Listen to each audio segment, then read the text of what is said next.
Developed on an abandoned quarry site in 1988, Bukit Batok Nature Park features stunning views and crystal clear water. Serene and tranquil, it is an ideal place for a peaceful walk. And if you have not subscribed yet to our channel, what are you waiting for? Don't forget to share, like, and hit that notification bell so you will be updated for any updates. Let's go! Country and sights, food and culture,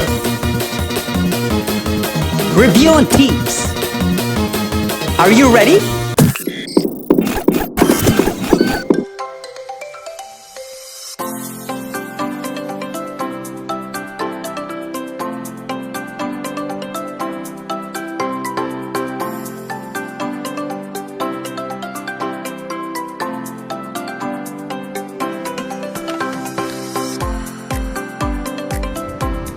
So isa itong quarry site noong mga unang panahon dito sa Singapore, and ang pagkakaalam natin, ang pagkakaintindi natin ay dito supposed to be nila kukunin yung mga marbles na kukunin na gagamitin para sa mga construction site dito sa Singapore.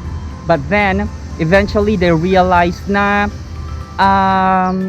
nagbibigay siya ng threat. It gives threat to the people of Singapore, kaya itinigil nila, and that is why instead of getting marbles in here, so nag-export na lang sila from Indonesia.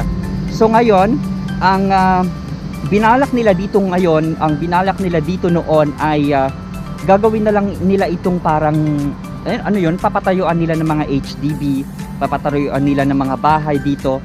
Pero dahil nga sobrang lalim na yung mga nahukay nila, hindi na nila nagawa na tabunan pa itong quarry site na ito.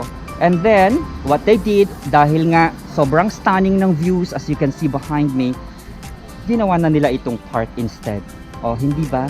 Nagawan nila ng paraan ang dating quarry site, ginawa nila itong tourist destination ng mga locals.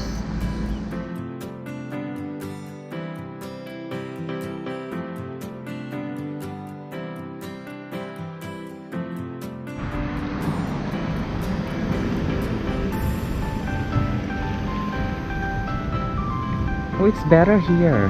The view is better than over there. Yes.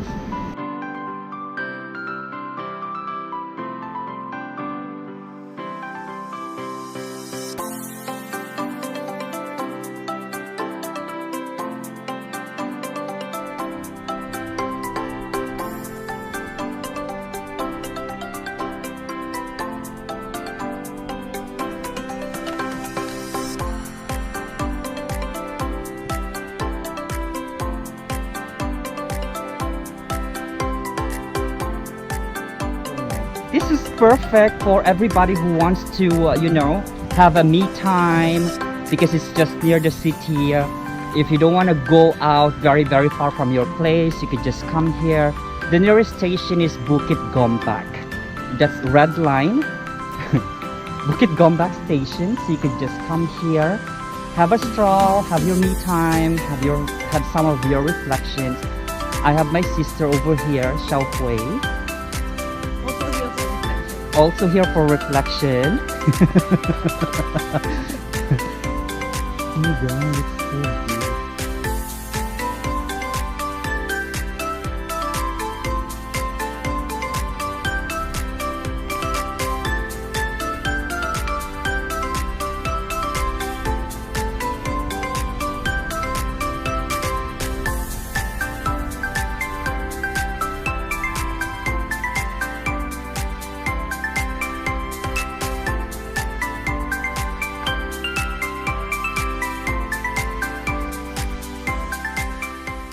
And there you go mga kabihero, this is our short getaway here at the Bukit Batok Town Park. Don't forget to share, like, and subscribe, and hit that notification bell so you will be updated for any updates. Spread love, not hate.